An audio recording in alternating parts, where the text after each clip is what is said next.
The College Basketball Experience Preview and Picks episode for January 8th on the Sports Gambling Podcast Network, presented by WynnBET. WynnBET is now live in Arizona, Colorado, Indiana, Louisiana, Michigan, New Jersey, New York, Tennessee, and Virginia. From boosted same-game parlays to live in-game odds, WynnBET is what you need to win. Sign up today. Bet $100. Get $100 at sportsgamblingpodcast.com/WynnBET. That's sportsgamblingpodcast.com/WYNNBET. State restrictions apply. This is Martin Cleese, and you're listening to SGPN. Let it ride.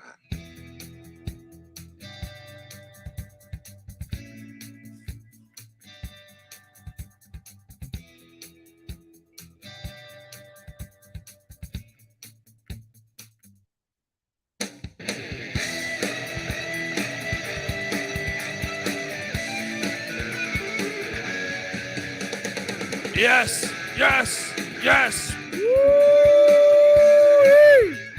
Welcome. Welcome to the College Basketball Experience Preview and Picks episode for January 8th. We got a lot to talk about. We're going to recap a bunch of big-time action here on the College Basketball Experience. If you're wondering who the hell you're listening to, my name is Kobe Swinging Database Dan, a.k.a. Pick Dundee. That's not a pick. This is a pick. He was raised in the land down under, where a man thinks on his feet, speaks with his fists, and lives by his wits. When Dundee happened, he was a superstar. Sometimes it may be good, sometimes it may be shit. I smoke and I drink and I don't have stress and I'm healthy. Nobody knows nothing. Somebody knows. Double the price, but no one touches Dundee. Oh, beautiful day at hoops all day. This guy just works the soundboard to the nth degree. Call me Jay Dilla over here. I'm just boom, boom, boom. Rest in peace to the legend. I am joined by my co-host. He's been a traveling man. He's just traveled the country in 4 days. That's what I'm saying, man. DC, Nashville, Oklahoma City, Albuquerque, and LA. Best food of the four. Well, we went to Longhorn Steakhouse in Albuquerque. So wait, you can do that anywhere, right? Yeah. So I mean, you fucking ruined it. The 7-Eleven. Actually, no, we went to a little Mexican joint in Little Rock. That was pretty good. Really? You wouldn't think Little Rock has good Mexican. There's some good Mexican in Little Rock. Hey, shout out to I love Mexican food. There you go. I mean, there's better Mexican in LA. Just Southern California. Period. As well. Also, although I've had great Mexican food in New Mexico. That's not that surprising. Well, you were in New Mexico. That's why I find it ironic. You ate the Mexican food in Arkansas. Did you try the barbecue in New Mexico? Look, we might not have planned this perfectly. We did our best. We went to this place called Kentucky Fried Chicken, and we went to it in New Mexico. Fantastic. I am joined by my co-host, legendary. Look, miss this guy. He's been gone since Christmas. Can't even give him shit when UVA loses to Pitt.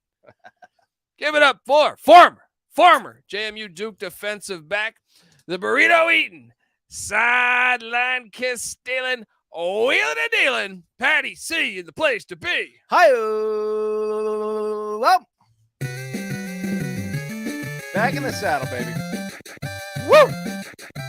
Throw that stiff arm. First down. I know it's a basketball show. How about that? It's good. Yeah. That touchdown too. I don't know. How you doing, buddy? Life is good, brother. Life is good. And I got to say this. I've tried to dial into college basketball, but look, we spent the last 6 months on college football. As much as I wanted to dive into college basketball, bowl season, I know you're not a big bowl season guy. Horrible. It still took precedence over this point in the college basketball season. Bowl season is over, right? Bowl season is over. We got the FCS championship tomorrow. Yes. And the FBS championship on Monday. And then, boom, we're diving headlong. You've been diving headlong. I'm diving headlong into college hoops. Today was a great day. Got into it a little bit with you. Was great to watch 4,000 basketball games today. That's right. And start to really break down the landscape. For, obviously, if you've been keeping up with Colby, you're deep into this thing. I apologize to you guys. I represent the common fan here who's making the transition. You guys make the transition with me, and I'm going to be picking Colby's brain throughout this to make sense of this college basketball season. I think what my colleague is trying to say is that he hasn't watched much Lamar basketball this year. All right, but and he by watches. much, I feel like you watch the big time games when Virginia's playing Houston. You watch it. I watch it and I pay attention to what's going on. But again, and this is something I'm going to touch on here. Maybe this episode we get into this. As the common fan, I argue with Colby. Colby's sitting here 30 years deep into this, watching it day in, day out, wondering why I got to act like a brand new fan, even though I've been doing the college basketball experience for 6 years here. Yeah, what the fuck? It's still like my approach to college basketball. Let me explain this to you people. Is that I came into college basketball as not that huge of a fan. Yeah. Virginia had sucked ass for a long time. Very similar with women, right? Not a huge fan. No. Right? Very different experience there. No. I'm just saying you came. I dove headlong into it. Yeah, and then you had a hard time from there, right? You had a hard time breaking it down from there. Right? Yeah. Just one and done with the women. No, that is not my experience at all. But no, essentially this is when I tried to start digesting college basketball at this scale of 363 teams. It's like, you've been eating Cheetos and now you're trying to eat a fucking in Arkansas super value meal in Arkansas. Yeah. Right. So I'm backtracking and I'm doing it like a normal fan would. I'm going to establish some favorite teams here to follow for the rest of the year. And you guys can follow along with me. You guys can help me pick favorite teams because it's very malleable at this point, right? I'm picking teams on very superficial things. You've watched more college basketball over the past few years than like your average. Then probably 95% of the population. Yeah. I don't want the audience to think you're some fucking idiot. You are an idiot, but at the same time, and I'm trying to say more so because you're trying the Mexican food in Arkansas. You know what I mean? That's true. But I want to. What I'm comparing myself to is I just made Colby name the top 10 scores in each of the top 7 conferences in college basketball. I didn't know it. I'm saying like he had it up. I did not. He nailed it probably like 95, 96%. Yeah, I was surprised by some. Couple few, but either way, that was off the top of your head. College basketball has how many players, would you guess? There's 363 teams. What, probably 15-man roster for all those? I'm not a mathematician, but that seems like it's seems like a big number. I'm not a mathematician. 45,000. Probably the number of drinks Moneyline Max consuming today because he is in Morgantown. And if you're wondering where he is, well, obviously, the Mountaineers lost. 5,445 players approximately in college basketball. 5,400 drinks for Moneyline Mac tonight, probably. Boom. Yeah. Even though they lost, but that's a reason to drink too. Yes. And Noah Beanick says, shout out to Noah Beanick, this is perfect. Most fans jump in after the NFL and get geared up for March Madness. This is a good representation. Yes. Even though we may think that anyone that thinks a bowl game with 64 players out is pretty much the lowest form of sport you can find in America. Patty C, I'm he's dialed a friend. in. Let's don't give me that hard of a time. All right, well, let's hop into this. Like I said, Moneyline Max shall be back tomorrow. We got a recap before we pick tomorrow's games. Patty C's been picking every game all season long. If you follow us on the picks page, SGPN. Get the app for free in the App Store or Google Play Store. Well, I'm gonna start off with North Carolina.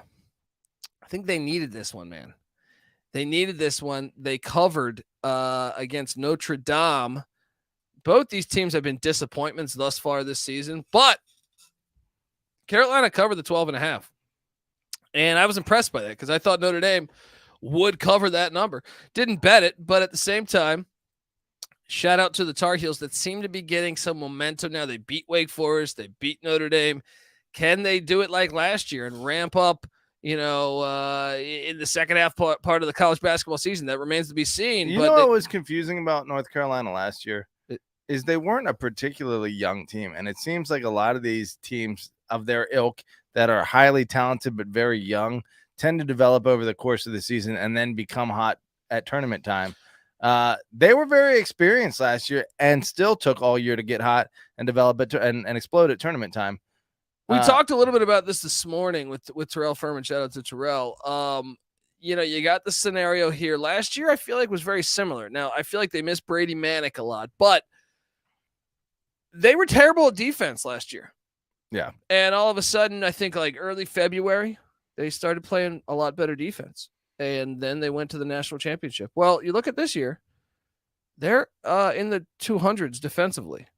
So are they doing that again? Is this just a lack of effort or cohesiveness? Or are they really missing Brady Manick? And, it's a little bit of dysfunction. I'm sure the NIL could make the locker room a little weird. Maybe some players paid, some players aren't. But you would figure of all locker rooms, what is it? Baycott back, Caleb Love back, Leaky Black back, Puff Johnson back. Puff Johnson. Great there name. should not be any. I mean, this is a team that we all expected to hit the ground running this year. They were up, like 20 points at halftime in the national championship last year. Probably favorites for the national championship. And here they come out a little flat, despite a bunch of seniors. True. And they moved to 11-5 now. And, the ACC is so wide open. North Carolina might be in the perfect spot to still win the ACC. Yeah. It seems like that could be the case. Nice win there as they cover again. Notre Dame's been a disappointment too. Mike Bray, we thought coming into the season, I thought this could be a tournament team. Not the case. They're fucking terrible. They're terrible on the road. I know some people were tweeting they should fire Bray. Relax. They made the NCAA tournament a year ago. This is Notre Dame we're talking about here. All right. Pat Garrett, he's not walking through that door every year. Come on. Armando Baycott. LaFonso Ellis, and all those guys. Yeah. Baycott stays with his ACC leading 21 points per game, follows it with a 21-point game today. What's UNC's upside? National championship. Yes. They can put it all together. That's what's so great about this college basketball season, Patty. And I feel like most of the chat, who I recognize, because I see these names every night. Shout out to Ryan Hasty, Clark, Colby, Noah, all these guys, they follow college basketball as closely as me, Moneyline Mac, NC Nick do. And I think they'll tell you that this season's fucking wide open. I bet you if we interviewed separately, everyone in the chat and me, Mac, NC Nick, and probably even yourself, we'd probably have about 30 different teams in the Final Four. Yeah. You know what I mean? If we had to just guess the Final Four. Obviously, matchups can play a role. If you don't have a bracket, it's hard to. Right. But that's telling. You're talking about a bunch of different people that watch the game very closely. And it's the opposite. Normally in college football, with the exception of this year in TCU, you can normally, before the ball's ever kicked off. We accurately predicted the college football playoff halfway through the season 4 years ago. Oh, I feel like 2 years ago I got 75%. 3 years. Yeah, exactly. 75% of the teams in before the ball was ever kicked. Wow. That's why they should expand the playoffs, but you have these fucking bozos that are like, no, we got to keep it down 4 teams. Got to keep it at 4. Here we have college basketball potentially expanding to 90. Slight difference. Hopefully that doesn't happen. But let's stop right there and pick Colby's brain. We identify that 25% of the teams the NCAA identified as the ideal number. Yes. Hence the 90 teams. I think it would be 32 teams in the FCS playoffs, all on board as they expand for 8. Yeah, all on board with 134 teams in the FBS. Though. I'm saying FCS going from 24 to 28. I'm sorry, 24 to 32. I'm all on board. Oh, they are saying the 32. Yes. Yeah, yes. That's right. But at college basketball, going to 90, not necessary because there's already a 300. Every fucking team, all 363 teams have a chance to make the national championship when the first conference tournament tips off. That's the distinction between the two. College football does not have a conference tournament that essentially acts like the first part of the national tournament. Yes. Yes. So you might need to have a bigger college football playoff. How about this is you can't have you have to have a top 20 recruiting class, top 15 recruiting class to play in the national or to get to the playoffs and play for the national championship. Well, TCU is only like a fucking 38th over their 4-year composite. But anyway, let's continue on, people. They didn't come here to have us talk about TCU football. They're going to get that dose on Monday night. Subscribe to the College Football Experience. St. John's loses again on the they lose they're just struggling. And this was a good game. They actually played tougher than I thought they would. As they win at the Dunk against Ed Cooley and Providence. No, they didn't. I'm sorry. As Providence wins at the Dunk, they continue Providence' unbelievable run Unfucking believable run. Could someone in the chat update me on Providence's record now in the past 2 years? In the Big East, but also at home. I believe they're like 29-1. Something crazy like that. They are sitting at 10-0 at home so far this season. And if you look at last year, it's something unbelievable. And it's like a whole new team. Ed fucking Cooley getting it done. St. John's loses by 3. Mike Anderson might need to stay. They might need to start thinking about his. I think there could be a job opening in Queens this offseason. Really not that bad. 11-6. 25-0 at home over the past 2 years. Providence. That's great. That's amazing. Yes. But St. John's, now granted, 1-5. How good is the Big East, or how weak was St. John's non-conference schedule? Oh, very weak. Okay. Very weak. But they're also a talented team that just can't. 10-1 in the non-conference, 1-5 in conference. That's bad. And they wonder why they don't make the tournament. Shout out to the Friars as they get it done. I locked up UConn -6, Patty C. And we had some people in the chat that were disagreeing with me last night, but Dundee 1, chat 0. UConn wins by 9. Oh, get him. Michael Creighton and fucking Congo, they're not going to pull it off in stores. UConn, there's a little bit of a sweat, but UConn opened it up late. Getting it done. Important game. No, Creighton's record. How's Creighton? Creighton had been preseason top 10 and sitting at 9-7 now. Yeah, well, they've had a lot of injuries. So I think they're going to be okay. Yeah, Providence is 26-1 at the Dunk since the beginning of last year. 10-0 at home so far this year. Wow. A long trip for the Blue Jays. Are they by far the furthest Western team in the Big East? I would say so. I mean, Marquette in Wisconsin, Milwaukee, pretty far west. Nebraska's further. Further. That's a long trip out to the East Coast. I think Michael Creighton will be fine.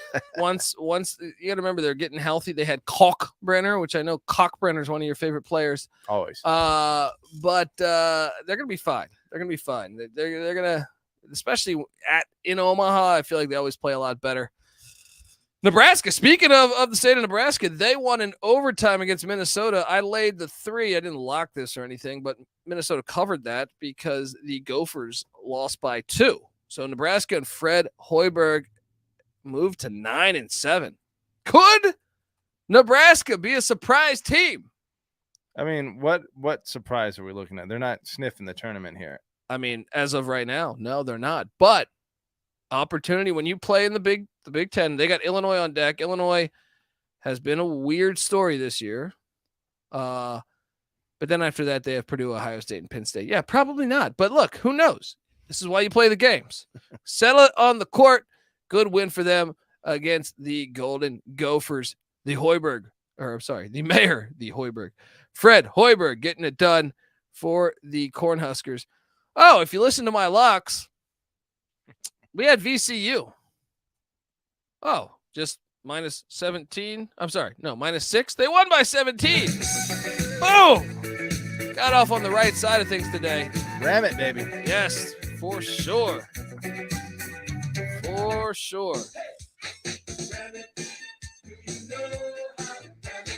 Surprising.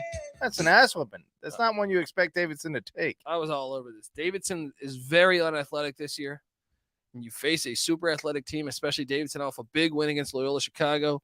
VCU had just got destroyed at Duquesne. I was all over this one. Coming back home to the Stuart Siegel Center. Davidson 9-7. Yeah, you would expect a lot better typically. Who's their longtime coach? Probably he quit. He called it this past Gave it to his son, said, I don't want any deal. All these players are fucking transferring NIL. Do you think that is part of the cause of the slippage here? A little bit. I just also think, say it's a player's graduate. Apparently, I think it's hard on them in the portal academically, I believe. Oh, so a little bit of that, a little bit of graduation. So there's that. But VCU gets it done. Buffalo takes care of Northern Illinois. We don't have to harp on that one.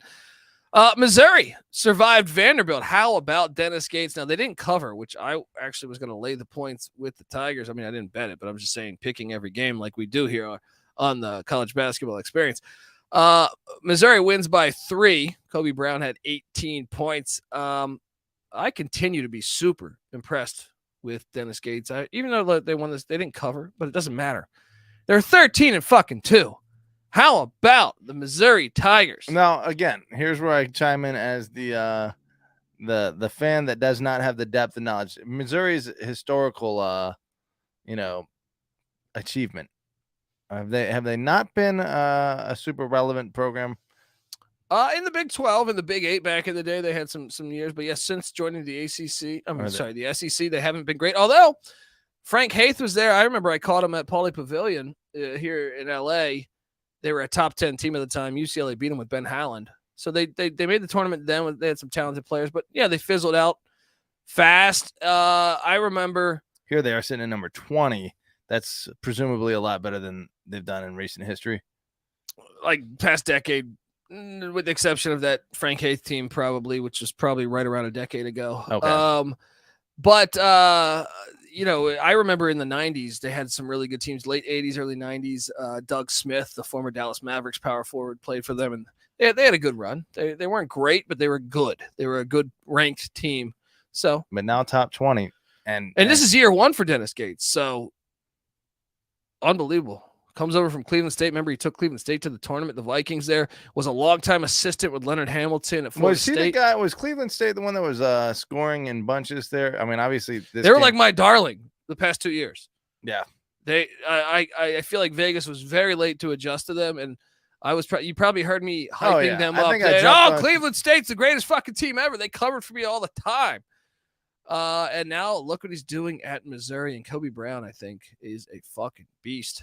They did a great job in the portal, though. Landing DeAndre Golston, Carter, all those guys. Shout out to them. But, Patty C, you're looking for storylines for this college basketball season. How about some of these surprise teams? Now, obviously a lot of basketball left, but we touched on Missouri. I think they're one of the biggest surprises. We're going to get to a few others that are just part of what makes college basketball so great is that I did not see this coming. We did an episode, me and NC Nick did an episode talking about Dennis Gates' hire. We love the hire by Missouri, but we didn't think year 1 they would be this good. Quick implementation. That's you're seeing it with Sonny Dykes in football too. I think the portal adds to a lot of that. So, I feel like we reviewed that and they had one of the higher scores in the conference. Correct? Oh, 2 of them. Demoy Hodge and Kobe Brown, number 6 and number 8, scoring. They have they have a deep team, man. They have a couple transfers from that came with Gates from Cleveland State.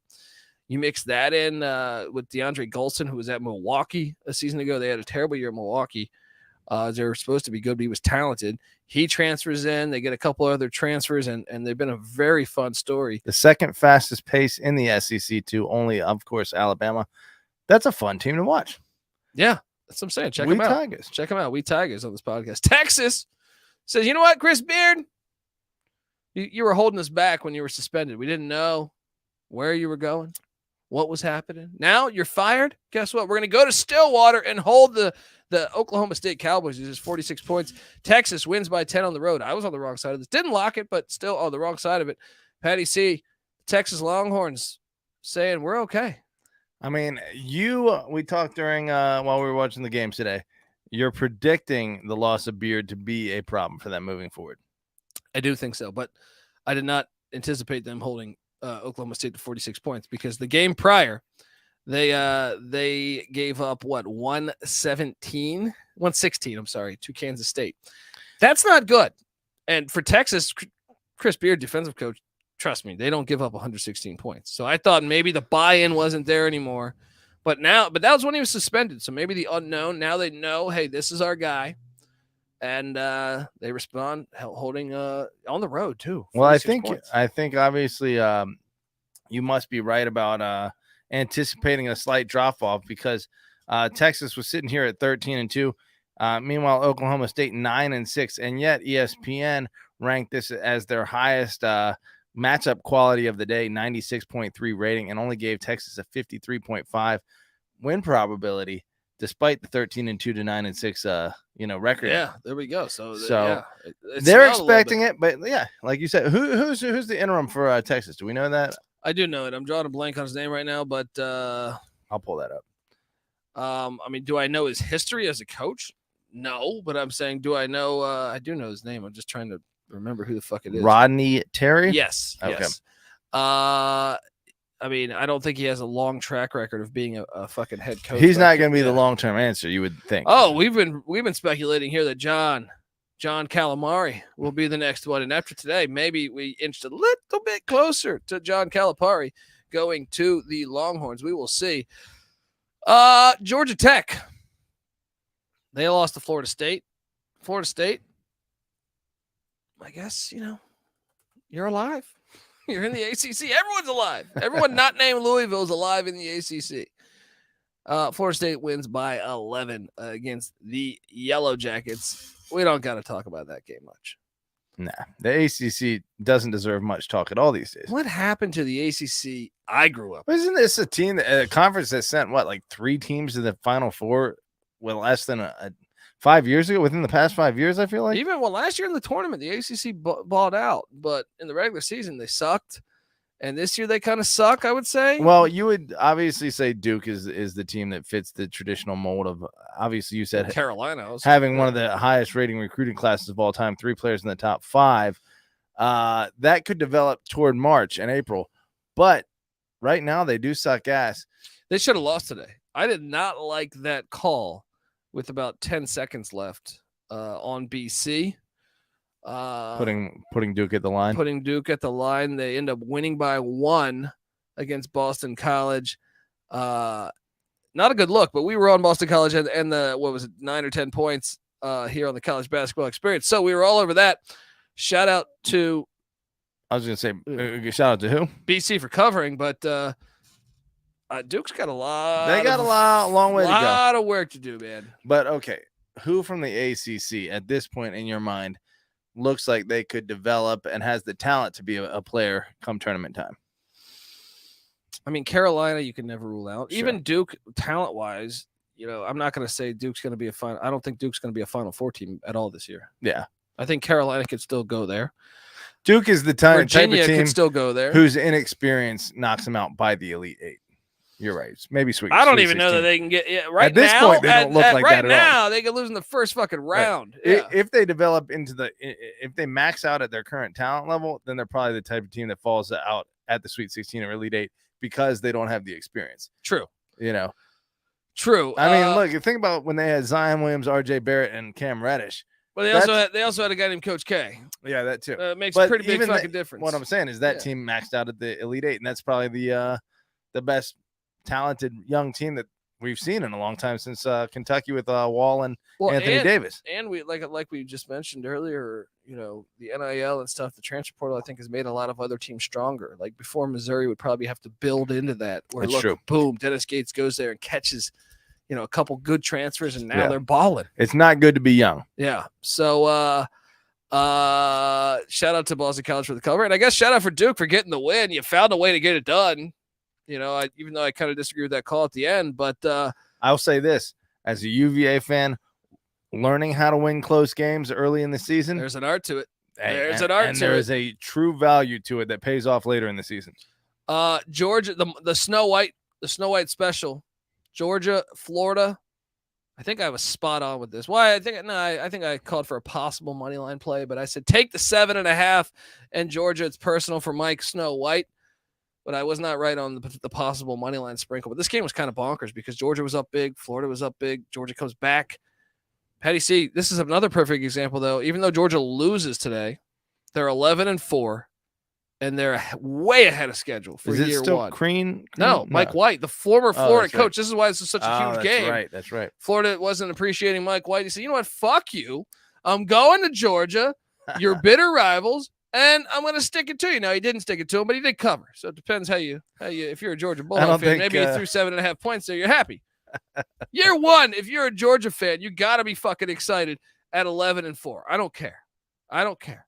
Tom Crean, when he win like 11 games in 5 years, I feel like. Meanwhile, Florida's sitting at 8-7. Yeah. Despite the loss, you still have to be talking shit as a Georgia fan to Florida fans. 100%. Oh, he hadn't even got his guys in there yet. Relax. Milwaukee beats IPFW. Now that is what, if you follow the picks page, your boy Dundee was on. Let's go Panthers. It's a big that was upset there. Upset in the horizon. Patty C, the Kentucky Wildcats. Back to our John Calipari comments. They lost by 26 at Alabama today. Me and Moneyline Mac were all over Alabama. We should have locked it. We didn't. I was the same way. My first reaction was the spread, like 7, 6.5. I think 6. Yeah, and I just said on instinct Kentucky, and then I thought about it for 1 second. I was like, Alabama's gonna whip their ass. So I had to say, but I think I chickened out on locking it. Kentucky fans, I don't know what to tell you. 10-5. Luckily, you have South Carolina on deck. But after that, Tennessee, Georgia, Texas A&M, Vandy. I guess it's an all right schedule. They look out for you a little bit. That's what happens when you're good in college athletics. Schedule, they go a little easy on you. Tends to work out for you. Yeah, but still, I worry about that game at Tennessee because I think Tennessee is playing a lot better basketball right now than Kentucky, and I worry about John Calipari's future in Lexington. Like I said, why not? If I'm him, let Texas pay me a shit ton of money. Go there in Austin. Go catch a live Gary Patterson concert. All right. Well, yeah, and get a fresh start. But from a winning big standpoint, which had been the expectation at Calipari, I think formerly because of his coaching chops mostly, obviously from his Kentucky days, his recruiting chops, and as we've mentioned, the transfer portal has changed that where you can't just recruit, all the you got to mix diaper dandies. You got to get the viper. So he hasn't really adjusted to that. It seems like successfully. I think he's tried. Yeah, he's tried. It just hasn't worked out successfully. So do you think then if he did go to Texas, he'd be able to? Oh, Texas basketball doesn't seem to have super high expectations. Well, I also think he could though. I thought like you think he could succeed in Texas. Yeah, I do. I think he went and got CJ Frederick in the portal. He's been injured. He went out and got some other guys, Severe Wheeler, and it just hasn't meshed. It's probably a better situation with less pressure at Texas. And they're joining the SEC, so these fans that he's feuding with all the time, he can say "fuck you" when they play Kentucky. Yeah, it's a lot of fun. I like this. I like it. He should go. Yeah, Nathan Haynes in the chat says once every team started getting one and dones, Cal hasn't been shit. I would argue that it's also the portal.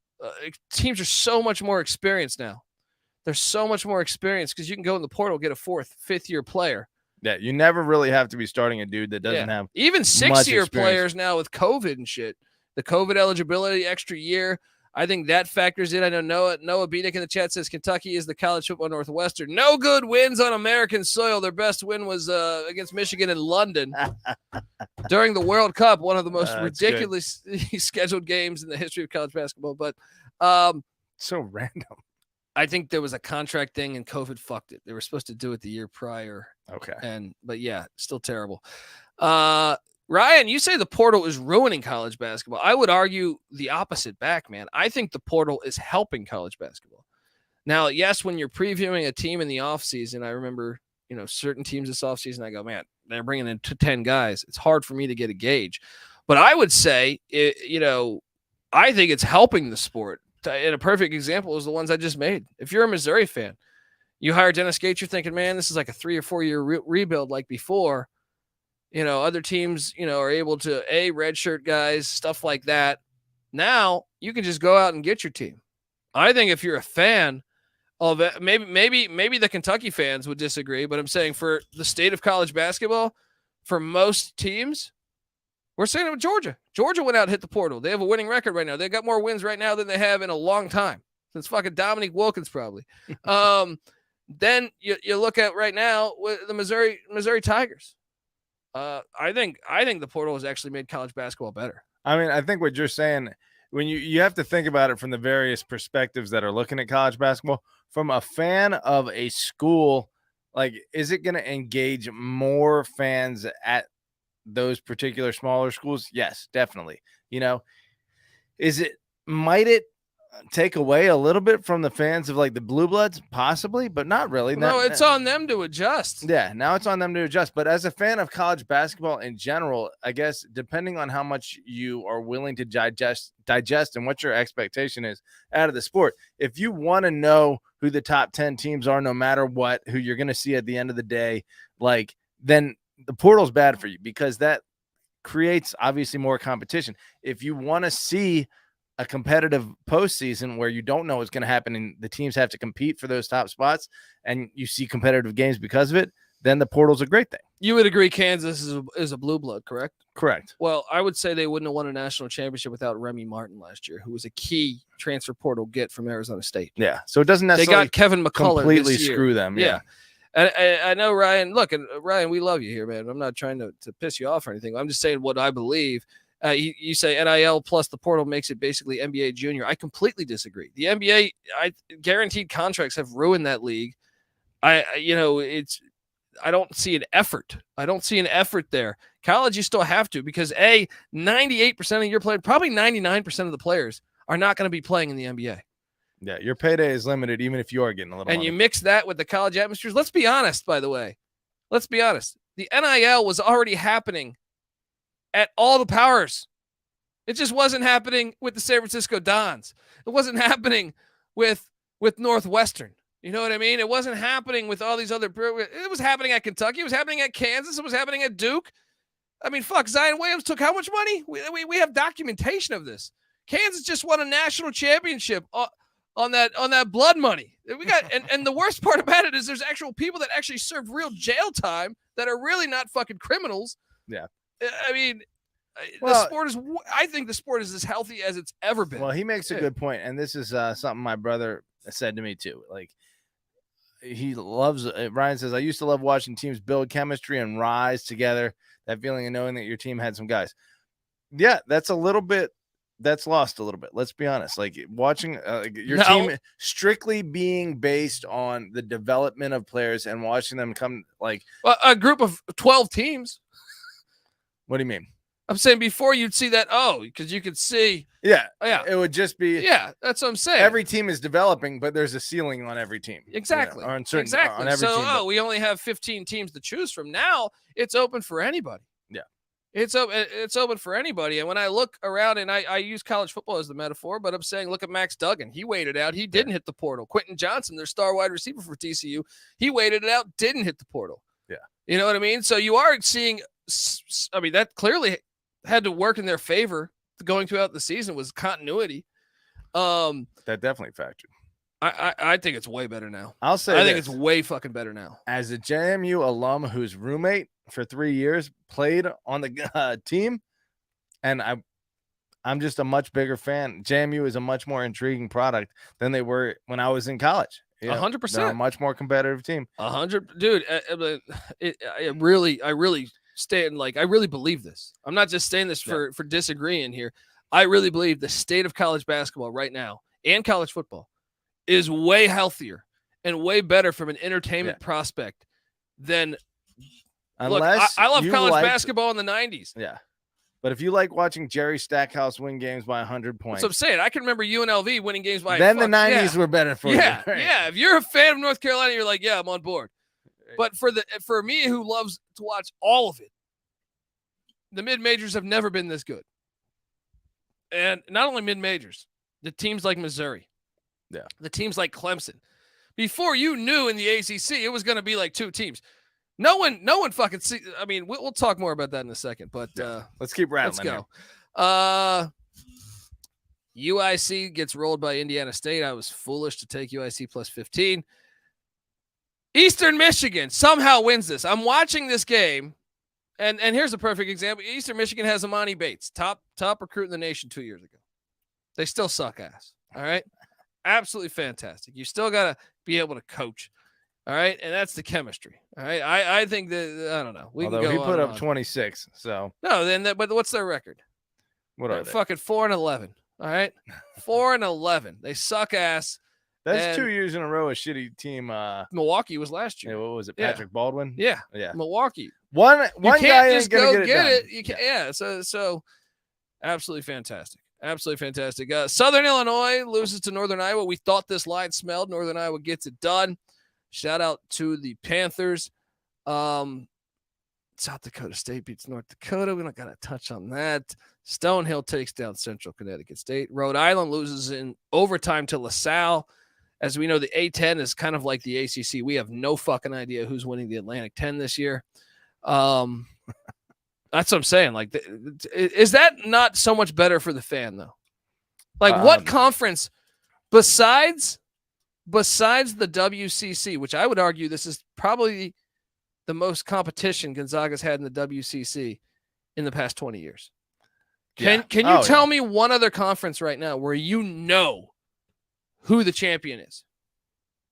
I don't think any of us could. I don't even think you can really say that. I mean, you can say the you go to regular season 1995 is going to be Gonzaga. You go to 1995 and you're going to be like, hey, or 2005, you're going to say, hey, Kentucky is winning the SEC or Arkansas, depending on what decade you're in. Yeah. Right? You're going to got say, a list of maybe 2 or 3 teams. Yeah, that's what I'm saying. It's fucking wide open right now. Here we got Atlantic 10. What was it? 13-3. Fordham is sitting here at 1-2 in conference. Some struggles.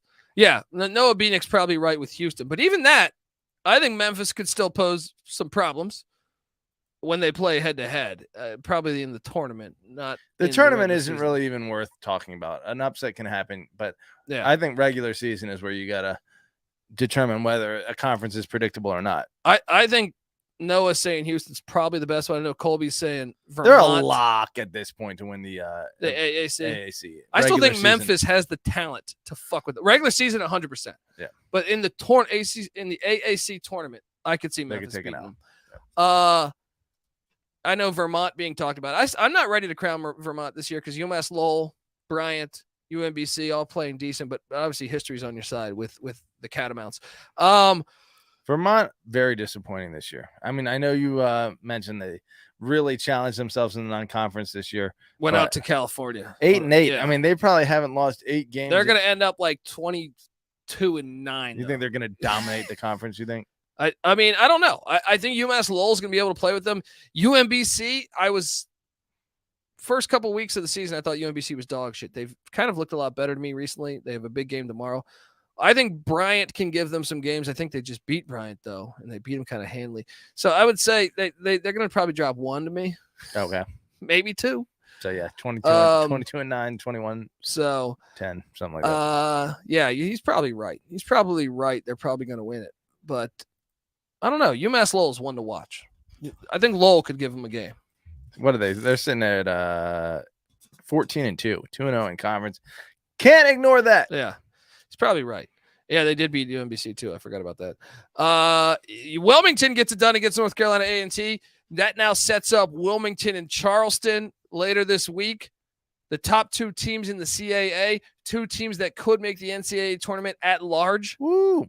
Where's that game even played? Because both teams are undefeated at Wilmington. Home. I want to say it's in Wilmington. Yeah. Okay. So, keep an eye on that one. Let me ask you that from a leverage standpoint. Granted that within the conference, both of these teams are 4-0. How is conference seeding or conference tournament seeding typically based off? Is that overall record or is that conference record? Conference record. So this could be a pivotal game in the seeding. Oh yeah, definitely. I mean, that's must-watch TV. That's what I mean, man. You dive in. I'm gonna start texting you every day. I want to hear. Watch this game. Wilmington. Watch this game. 13-game win streak. Charleston a 15-game win streak. True. Something's got to give. Something has got to give. Campbell loses to Asheville, but Campbell covers. Shout out to Donovan McNabb's mother. Tulane beats Temple. That was a bit surprising to me. Tulane's a wild card in this conference to me. The AAC, just like they were in football. I know Houston's probably going to run with it. I think Noah's probably correct. But Memphis lost at Tulane. I think Tulane is a wild card to me, even more so than my East Carolina Pirates or Wichita State. Tulane and UCF. I'll throw UCF in the wild card thing. They're 2 that I think could. UCF almost beat Houston at Houston. I wonder that return game when they got to go to Orlando. Can UCF bite them? We will see. IUPUI got fucking destroyed by Youngstown State. I took IUPUI. They're the worst team. They're terrible. Yeah, they're very Patty bad. C, you could play for them. All right. I couldn't play for my own JV basketball teams. Layups were a problem. George Mason wins by 11 against Loyola Chicago. One of the more disappointing teams this year is the Ramblers of Chicago as they enter the Atlantic 10. Life in the A10, even though that conference way the fuck down, and you could argue the Missouri Valley is certainly better than the A10 this year. But Mason, and Kim English, they continue their story here. I mean, look at Mason. Okay, they lose at the Bonnies the other night, but if you look at all their other past 2 weeks, they should have beat Old Dominion. They just couldn't make free throws down the stretch. Oh, they're balling. They might be a team in the A10 that, if gun to my head right now, I think Dayton's the best team in the A10. And second, maybe Duquesne. But right after that, it's VCU, Mason, and kind of just a slew of teams. St. Louis, just a slew of teams that you don't really know. So, well, let me say this. I know I'm going to piss you off when I say this. Uh-oh. Start your football program? That's not going to piss me off. No. I saw a guy post on Twitter, right, about college basketball having too big of home court advantages, right?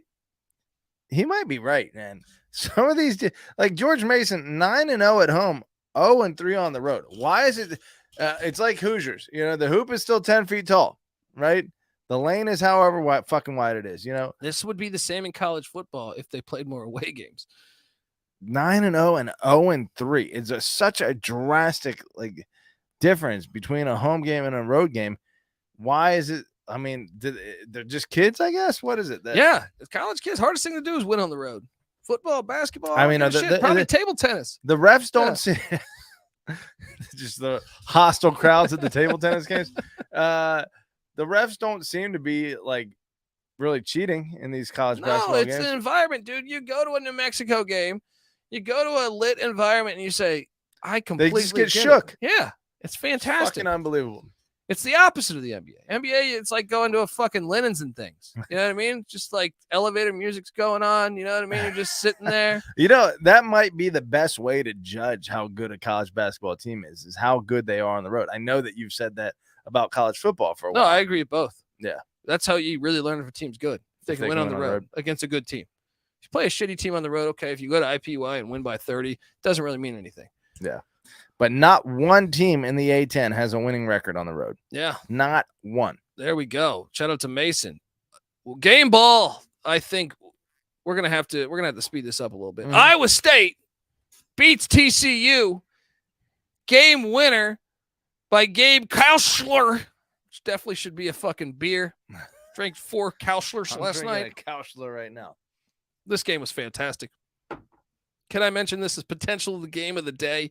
I thought this game was awesome. I think Iowa State is a fantastic story. TJ Altenberger continues to just completely fucking impress me. Upset. Number 25 beats number 17. Couple of those today. Nice win. Unbelievable. And TCU was a great story. It is still a great story. And on the road, like we just mentioned. Yes. Iowa State. And they just beat Oklahoma on the road 2 nights ago or 3 nights ago, whatever that was. Shout out to the Cyclones. Love what they're doing. Monmouth only scored 35 points today. Shout out to the chat. We should give them a game ball because 35 points against Drexel. Malik Rose ain't still playing ball at Drexel. All right. Unbelievable. 67-35. Unfucking believable. Wow. They're the worst. Them or IUPUI, worst 2 teams. Monmouth and King Rice is their coach, former North Carolina point guard. And they're, I don't understand because last year they were good. I thought they could have made the NCAA tournament last year. Unbelievable. Well, Monmouth 1-15. Yeah, that's pretty unfucking believable. The Whores of Radford beat Gardner Webb 63-59. Getting it done on the road. I was on that on the money line. They were dogs, 4.5 point dogs. Nice call. How about the Egg Bowl? This game, fantastic. Enjoyed this one because you could tell the hatred was there. Some shit talking going back and forth. Chris Jans and Mississippi State win by 10 against Ole Miss. The Rebs struggling 0-3 in SEC play. Nathan Haynes went to high school with Ali. That's cool. That's cool, man. That's pretty awesome. I imagine he was nasty in college. Or I'm sorry, in high school. East Carolina loses to Memphis by 10, but they cover. You really gonna play this for a cover? Times is tough. Great teams cover. Dude, honestly, Michael Schwartz, brand new head coach at ECU this year, came over from Rick Barnes' assistant in Tennessee. Yeah. They are way better than they've been in a long time. Well, what I think that quote is good teams win, great teams cover. I understand. I think before you can be the great team, you have to be a good team. You have to win first. Fuck you, because ECU's been so bad for like 30. They are now since great. 91, dude. We went at Wichita State by exceeding lowered expectations. Memphis paid their players. We know that. We know that. All right, ECU ain't paying their basketball players. They just went on the road. Only lost by 10. They were winning at halftime. I came away impressed with this performance. Let's fucking go. You don't understand. It's like JMU lost today, but you were optimistic about JMU this season because you're like, whoa, I see them actually playing ball. No, I've been riding ECU on old Cali site. As far as I'm concerned, year one, Michael Schwartz, I was a skeptic because I've been a skeptic of Rick Barnes. I'm on board. I'm all on board. Let's go. Boom. Let's fucking go. VMI covered for me. We locked this. VMI plus 16.5. They only lose by 7 at Chattanooga. Boom. Let's go. Jake Stevens for fucking beast. 37-15 today. 37-15. Lighting it up. Dude, I consider him the Ivan Drago of college basketball. Now I got to look at this guy. He's Ivan Drago of college Jake basketball. Stevens? Yeah. Dude, he's like 7 foot and he's nasty. He's absolutely fucking nasty. So, oh yeah, dude, I'm telling you, watch some Chattanooga. And look, get this, Petty C. He was at VMI last year. He left their coach, Dan Earl, took the job at Chattanooga. He went with the coach to Chattanooga. Nice. Hey, that's loyalty. He's a baller. He's a fucking baller. Who if he's Drago, who's the coach? His wife in Rocky. You 4? can't win. No. I fight for me. Okay. Oh no, that was Bridget Nielsen. I quoted you quoted what's her Adrian. name? Adrian, yeah. Well, I don't know if there's a memorable quote from her. Something, I don't know. She sits there like a little snotty Russian. All right. Anyway, getting it done. VMI. Hey, I got nothing against Russians. I love Russians. In the movie, fictionally, you know what I mean? They were against Rocky Balboa at the time the Cold War was going on. The Cold War is still going on. Frank Martin and UMass lose to George Washington by 8. That was tough because that line smelled, though. We were all over that. The smell. I locked up Charlotte plus 9.5 at Florida Atlantic. Boom! I'll see you. Locking up Charlotte. I'll see you at the finish line. All right, let's go. Charlotte 11-5. They hired UVA's assistant, buddy, and he's doing a damn good job. Yeah, they're playing UVA ball down there. All right, I kind of want to check their. You got to check out the Clits. Pace. The Clits are doing it, buddy. What is that? I see USA basketball. We're gonna see. I'm gonna pull that up. We're gonna see just how UVA they are. Keep going. I did. I don't know if you guys listen. If you follow the picks page, see, I'm an honest guy. All right. I didn't give away this lock on the show last night, but I did lock up South Dakota this morning. I said, I'm going to bet on South Dakota to beat North Dakota State. Well, I ate shit. They lost by 12. Sorry.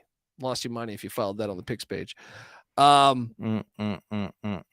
Charlotte, second worst pace in the conference. I'm telling USA. you, 62.6. Something to it's watch. Almost identical They're playing to ball, UVA's. baby. They're playing ball. That's UVA South is Charlotte. Patrick Ewing lost to Marquette by didn't cover the 18.5. So not only do you suck ass, you couldn't cover the 18.5 because you lost by 22. Fire him mid-season. I feel like because they have talent. But then the problem is what happens if the guy who's the assistant, what if they want to take a shot at John Calipari or don't Chris be Mack fucking losers who hire an assistant coach for doing a mediocre performance. You're Georgetown. What if they hire? But this team has talent. Like, what happens if the assistant goes to the NCAA tournament? Then the fans are going to say, we got to bring him back. No. Be smarter. Have higher expectations. Okay. They're not going anywhere near They the haven't NCAA won tournament. a Big East game now since COVID. Let me tell you this. That's true. It's fucking terrible. If they were to win the that's unbelievable. The Big East tournament, right, and go to the NCAA tournament, that would be exactly what Ewing has accomplished too, right? After a terrible fucking season. That's true. Unless this assistant wins the rest of their regular season games, you just hire the interim. Who is the point guard that they just lost to the portal to UVA? Oh man, I'm forgetting his I name. almost said Joey Brown. It's not Joey Brown. He was a beast. He was a beast in the tournament So you run when think they he made was, the NCAA tournament. MVP, Big East tournament MVP, just transfers. Harris, mid-season, maybe. Harris. Let me double Joey check. Harris. Why do I feel like what is his name? What is his fucking name? I'll find it out just a second. Dante Harris. Yeah, You got it. there we But go. Too many names. so in yeah, the don't database. lose any more star players in the midseason. Like, there's every reason to fire Patrick Ewing right now, outside of the fact that he's a legend. But you've already given him so much. Yeah, and they could have hired Shaka Smart 2 years ago. Instead, Who does Georgetown go get? Who should they go get? well, I think you would try to get John Calipari. I don't know that he would take that. You say Pitino's too old. Yeah. Why? What's the point? You're going to be at reset again in 2 years. I say Chris Mack. I say Earl Boynton, the Oklahoma State head coach. Chris Mack's out of basketball right now. I know he was bad at Louisville, but he was successful at Xavier. Okay. Go get him. I had mentioned previously Thad Matta, but now he's at Butler. That's not going to happen. None of these sound like super home runs. What the fuck? They're better than Patrick Ewing. What? You're First off, John Georgetown. Calipari. There will- was a What do you time. mean that's not a home run? John Calipari brings in. Calipari would Okay, be, but yeah. assuming he's Yeah. like some of these other names. So, but Chris Mack, right now, if you're a Georgetown fan, you just want to be making the tournament. Chris Mack can do that. Yeah. He was at Xavier. That's what got him the job to Louisville. Earl Boynton can do that. I mean, they should have been hip. They should have been trying to get Dennis Gates. There's a lot of mid-major coaches that have been fucking successful that Either they've way, been late to. They got to make a change. 100%. Yeah. Yeah. Look, Clark's in the chat. He says, I wanted Ewing gone last year and to get Dennis Gates. And I lobbied for that on this very show. I said they should do that. Yeah. He had Leonard Hamilton ties. Leonard Hamilton used to be the Wizards coach, Bullets coach, whatever the fuck. Right there in that Yeah. same arena. Yeah, come on. Hofstra, I locked up Hofstra -6. Boom! Getting it done against William and Mary. Your boy Dundee was on one. Let's go. Hartford covered against Sacred Heart. Patty C, this is a big one here. Michigan State, Michigan. Because look, we're already an hour into this fucking thing. Yeah, We got to start going here. Michigan State covers against Michigan. This was a horrible beat if you got this line late. What was the line on this one? Well, we picked it, I think, on the show at 3.5 or 4, but I saw that it was at like 4.5 or 5, I think, when it closed. And they called a foul with 0.1 seconds. Oof. 0.1 seconds. Michigan State drains both Both free throws to send them over that if you were getting 6-point win. Yeah. Unfucking believable. We were on that though. I think all of us took Michigan State. Probably Noah probably went with Michigan, but he's a Michigan fan. Understandable. Walmart Wolverine. Hello. Got him. I took UTEP. I don't know. How insulting is that? A Walmart Wolverine thing. What do you mean? What does that mean? I don't even understand it. I feel like that's something you say to Michigan fans to make them feel like assholes. Oh, okay. That's like I called my my brother-in-law, who's an Irishman. I called him a Mick, right? You know, we would say Can't to do each that. other. 2023. That's. Well, I think like it's very different. You and I, you're a fucking stupid Mick, right? We're both Irishmen, whatever. But we're Irish American. Did he punch you in the face? You go to Ireland and you call someone a Mick, it's fucking beef. Like you're starting some shit. Anyway. Wow. Walmart Wolverine Noah Bieniek. Mick Cronin. Mick Cronin got a tough name there. Yeah, seriously. UTEP covers for me against La Tech. Boom, that was my lock. Bet the hell out of that one. La Tech wins by 2. Let's go. Also had ULM. Shout out to Southern Miss as they get that win. I mean, let's just give away the game balls because I feel we got to talk. We got to talk about the big games though. We got to talk about Clemson beating Pitt at Pitt. This was super impressive. Super impressive. I took Pitt. I mean, I thought this was a game. I didn't bet this, but Clemson is in first place in the ACC. They dominate the ACC in football, and they're starting to dominate the ACC Are they in first place in basketball right Yeah. now? Yikes. Ouch. Unfucking believable. That's a great story. Let me see. Brownell's on the hot seat. Hey, he ain't anymore. Clemson 13-3, 5-0, the only undefeated team in conference remaining. You're right. Dominance. I mean, they just won at Virginia Tech and at Clemson. I mean, sorry, and at Pitt. That's impressive right there, because those are two of what we thought were the better teams in the. Well, I don't know. The ACC is deeper from a record standpoint than the quality we're giving them. You know that they suck. Look, a lot of these teams are like fucking 13-4. NC State, you know, they went 12-1. No, they're one of the good ones. Okay, but they're way down, and they're 3-3 in conference, 13-4 overall. So 10-1 in their non-conference. That's a pretty good team for like 10th place in the conference. They're not going to be 10th though. They're going to be better, I think. Okay, well, we'll see. I'm a little skeptical that the ACC is as bad as you say it is. You keep trying to cling on to that. Trying to cling on to that. Shout out to Clemson. Next up, I want to talk about San Diego State wins by 5 at Wyoming, avoided the tough road spot in Laramie. Colorado State, I laid the points, and my Ram parlay of VCU and Colorado State, that hit. I'll see you at the fucking finish line again. Let's go. Shout out to the Rams. Xavier wins at Villanova. Huge win. Is Xavier the best team in the Big East? I think them, Providence, UConn. That's a fun little race to watch moving forward. It is great. It is great. So that's a good conference. Yeah. Providence 14-3, Xavier 13-3, Marquette 13-4, UConn 15-2. Only two teams in the top. A lot better than the ACC, right?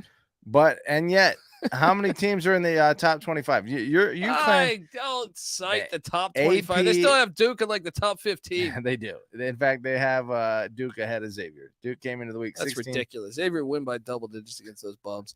All right. Next up, let's go to Charleston takes care of Delaware. Delaware in the points hit though for me. Virginia only beat Syracuse by 7. Is Virginia the best team in the ACC? That was counterfeit. They were slapping them around most of that game, which was surprising. UVA doesn't usually get out to big leads early. They did against the Syracuse team. Virginia's the same team as they always are. A little, not quite as good on defense, but a little better on offense. Overall, same quality. Shocker of the night. Where the fuck is that helmet? The Washington State Cougars. They go into Tucson. And they win outright. This is what I mean about smoked them outright. This is what I mean about the college basketball season, man. For a minute, everyone thought.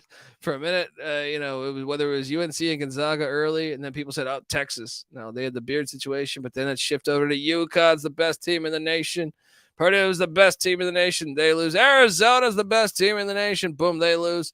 No one's got any fucking idea, and it's fantastic. Shout out to Kyle Smith and Washington State Cougars, friends of the program. Azuolas Tubelis for Arizona, 29 points. We were talking about this earlier. Benedict Mathurin having a great year.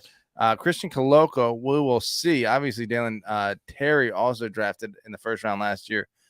Was last year's Arizona team the most perfect example of why young talent doesn't necessarily win come tournament time? Yeah, I think it's a good example, very good example. There was a couple of Kentucky teams I could cite too. Yeah.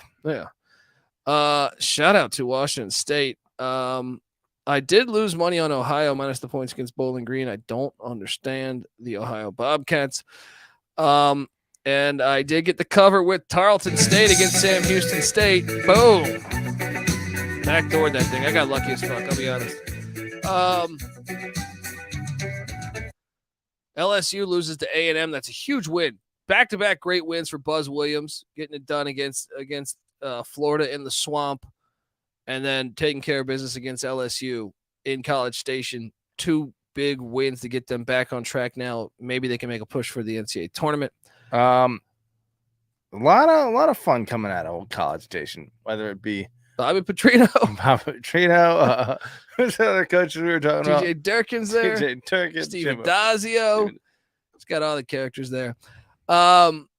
Richmond beats Duquesne. Oh, that's what's crazy is that game was wild. I mean, that's the one way I forgot when talking about the A-10. I think Richmond could end up being the best team potentially in the A-10. It's going to be, I'm telling you, the season's fantastic. Kansas State, Baylor. Let's talk about this.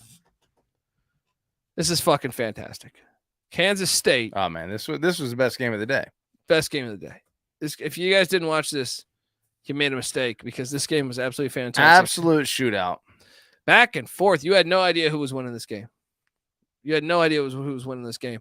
Kansas State is one of the best stories in college basketball. Once again, Patty C, first-year coach comes in, goes out in the portal, lands some big-time guys. Once again, to my point, Ryan, that we were talking about, Ryan in the chat there, is look at Jerome Tang at Kansas State. He goes out, gets Keontae Johnson, gets the kid from Arkansas Sills, or Arkansas State, I guess he was at both.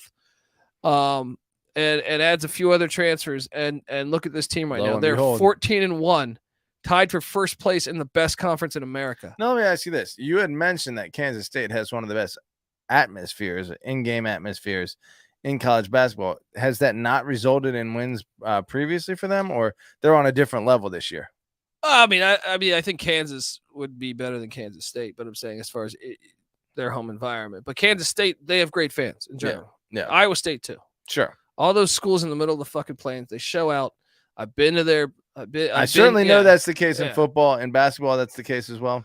They have good fans. I don't know that it's better than Iowa State's, but it's a good fan base. Yes, in my opinion, it's a good fan base. But they have obviously taken another step. 8 wins in a row.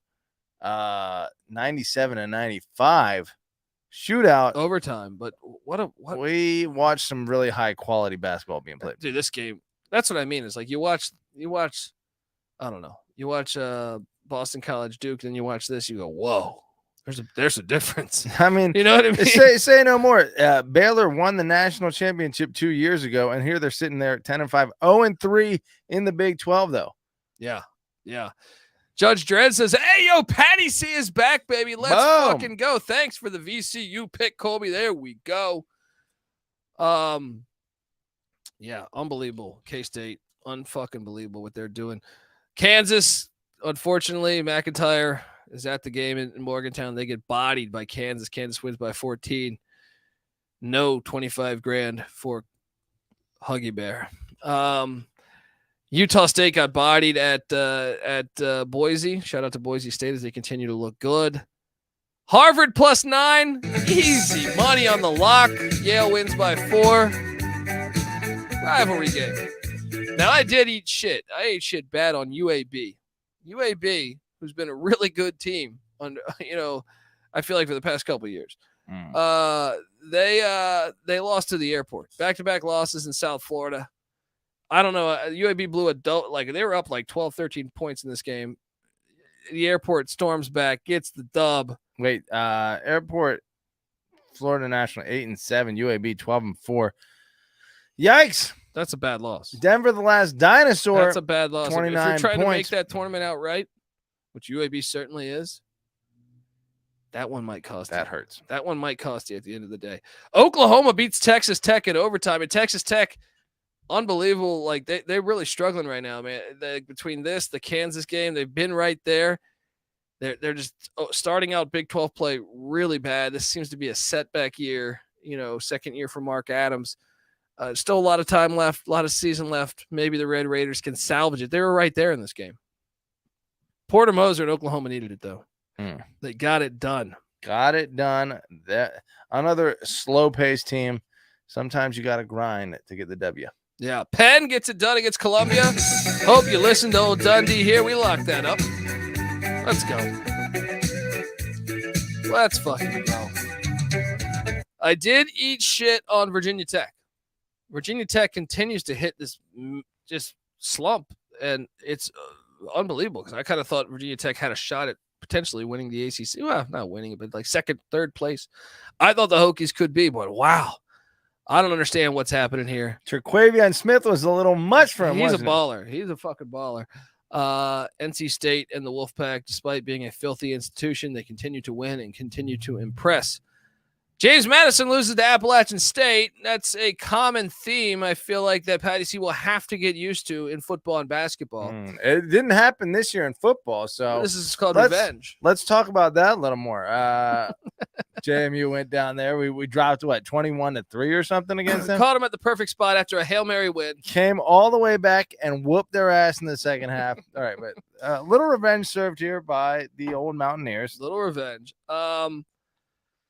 Queens did not cover against Kennesaw. We did eat some shit on that one too. Auburn took care of Arkansas. Didn't bet this, but I was surprised with the outcome and the way that Auburn did it. That's a big win for them. Huge. And Seton Hall, Shaheen Holloway blew out Butler. Butler continues to be a mystery on the road there. What else do I want to mention? Colorado beats Oregon State by 20, and currently we have a slew of games going on that matter. So my apologies. Currently UNLV is up 4 on New Mexico at the Pit, Patty C, with 1 minute left, and Gonzaga up 1 on Santa Clara with 2 minutes left. Gonzaga's counterfeit. They're not doing shit in the WCC is a lot better this year. But too many close games for Gonzaga. San Francisco up 3 against Kelly LePepe, the greatest basketball player to hit planet Earth. Still 2 minutes left in that game, so something to monitor. Patty C, let's do game balls. God damn it, we're an hour and 10 minutes in. Let's do some game balls. All right, let's do it. I think the first game ball has got to be Kansas State. I think Kansas State, unbelievable start to the season. I'll be honest, Jerome Tang, and I know Noah Beanick was saying, watch out in the chat. He texted me saying, hey, Texas could go for Jerome Tang.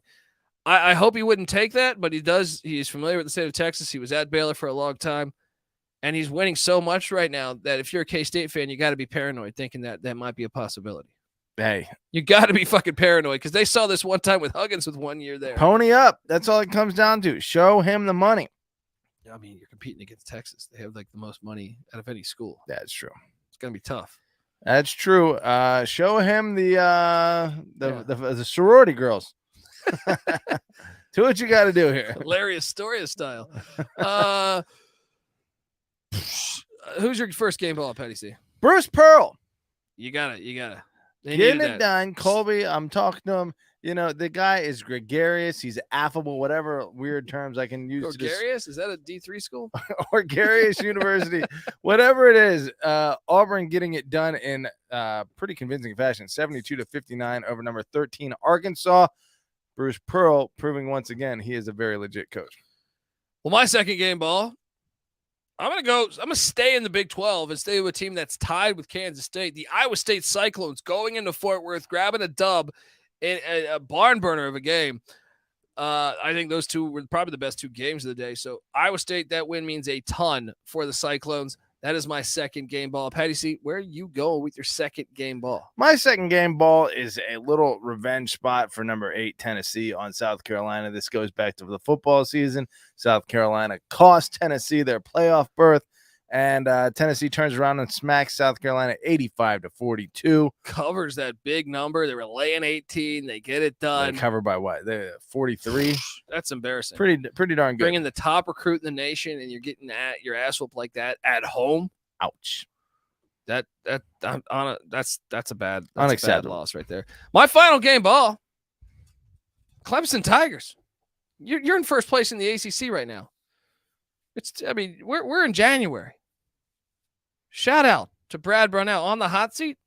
Everyone, even myself, saying, "Hey, he's got to be on the hot seat." Maybe they should think that. Flush the toilet on my fucking self. Shout out to him getting it done. Patty C, your final game ball. Final game ball goes to Alabama. Nate Oates, my cousin Vinny, what have you. In there. Just statement game. Stepping on the gas pedal and smushing Kentucky.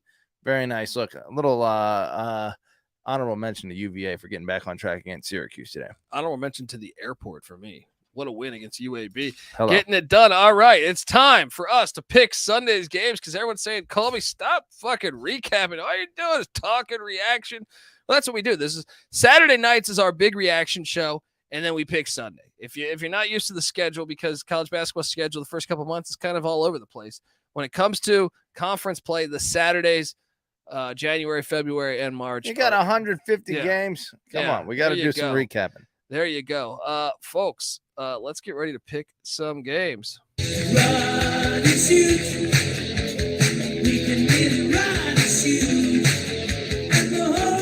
That's it. Pretty deep Sunday slate of games here.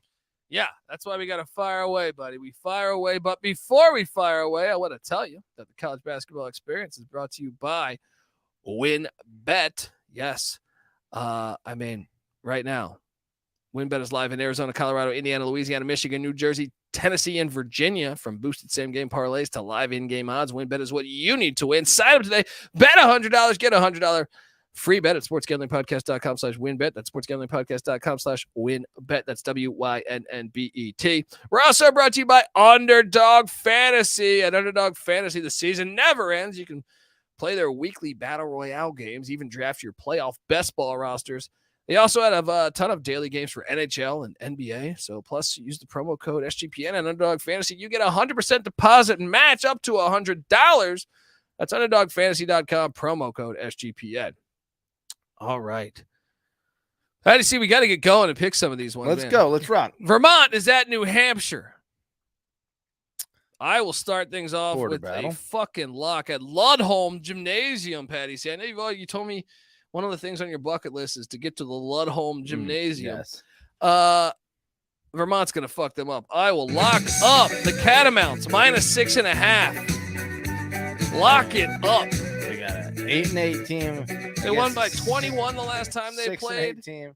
It's not exactly apples against oranges here. That said, yes, I'll ride. Tail me on this, buddy. All right. You want to win? You want some free winners? Yeah. All right. Lock it up. I know the chat's going crazy. We got all these games going. What do we watch? I got to have good thing YouTube TV records a lot of these things so I can watch them when I go home. Northwestern, Indiana. This is a gigantic game for the Northwestern Wildcats. They're heading to Assembly Hall, getting 6.5 points. Obviously, one of the big storylines is Race Thompson, veteran, Indiana Hoosier, out with a leg injury. Also, Xavier Johnson, who's out indefinitely for a while. So you're getting the Wildcats getting the Hoosiers at the right time. Can they cover the 6.5? I think they can. Give me Northwestern plus the 6.5. Patty C, what are you doing here? I'm right there with you. Northwestern 2-0 on the road. That is an anomaly these days in college basketball. I think the road trip to Indiana is doable, and they cover, if not win outright. Iowa heads to the rack. Patty C, you spent a lot of your life staring at the racks of a lot of things. Sure. As we all have. Rutgers has been dynamite at home under Steve Peichel of the past 2-3 years. Iowa's getting 6.5 on the road. Now, we should talk once again injuries because Patrick McCaffrey is out. But Iowa's getting healthy at the right time. I feel like they're getting healthier. Rutgers also very healthy right now. I'm going to lay the points because Rutgers at the rack is like if they played the NCAA tournament there, Rutgers would win the national championship. I know they started college football, but I mean, shit. I almost feel like I should lock this. I almost feel like we should lock this. You know what? Fuck it. Give me Rutgers -6.5. Lock it up.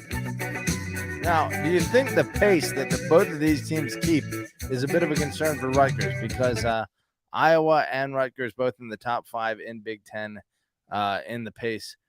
So if there is any difference between these teams, it's going to be exaggerated.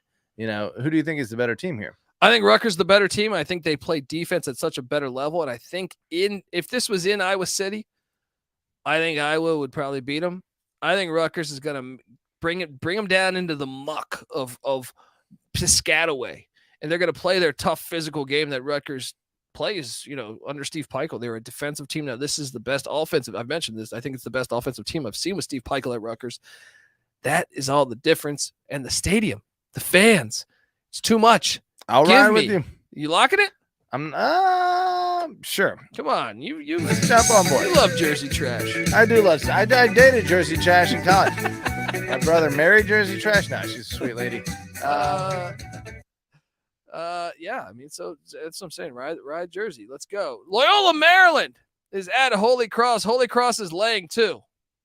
Patty, see, I had a rule the first couple months to fade Holy Cross, and it was really good for like 6 weeks. And then all of a sudden, the Crusaders got hot. And when I say hot, I mean, you're lucky the top 25 doesn't start in January, or the Crusaders might be in the top 25 because they've been playing good ball lately, considering how bad they were for a long time. 5-11 in the non overall, 2-1 in conference play. So it seems like they are capable of winning the Patriot. I don't know about winning, but being competitive in the Patriot. I'm taking Holy Cross here. After that football run with Matt Sluka at quarterback, something in that athletic department is going right. Let's go. Lay the 2. Crusaders all the way. Nathan Haynes says, Colby, do I like an Iowa-Indiana parlay? No, I don't, because I'm taking Northwestern to cover against Indiana, but I do like an Iowa. I'm sorry. Wait. I'm not taking Iowa either. I'm taking Rutgers. I like a Rutgers Vermont parlay. I see what you did there. Confusing me. You know what I mean? Bucknell's at Lafayette. Lafayette's laying 1.5. This game's absolutely fucking gross. The Kirby Vacuum Sports Arena, Patty C. Oh, yeah. Bucknell won this game by 1 a season ago. And for some reason, Bucknell's the dog when they're 7-9 and Lafayette's 2-14. That doesn't make any kind of sense. That stinks to high heaven. Bucknell's also lost 5 straight. I mean, Lafayette might be the only team in the country with a better away record than home record. You know what? It stinks. Vegas knows something I don't know. Give me a Lafayette minus 1.5. Dive into the sink. Dive in. Go swimming, baby.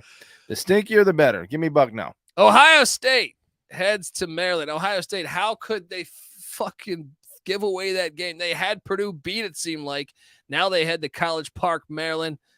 Patty C, this game's interesting because I feel like Maryland's in almost a little bit of the more desperate spot after that awful performance in Ann Arbor, followed by them going to Rutgers and getting destroyed at the rack. Give me the Terps. I think the Terps fans might show up for this one.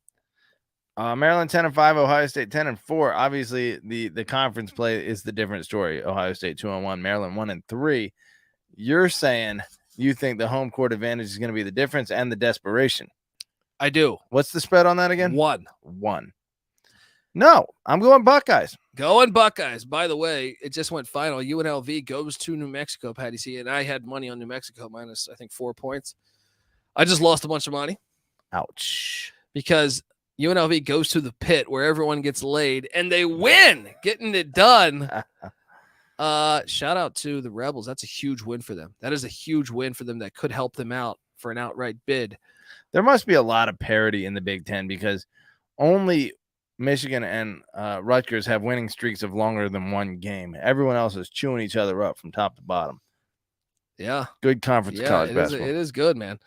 Let's go. UMBC heads to Bryant. This is a very good game in the AE. Bryant's laying 5.5. I'm going to lay the 5.5.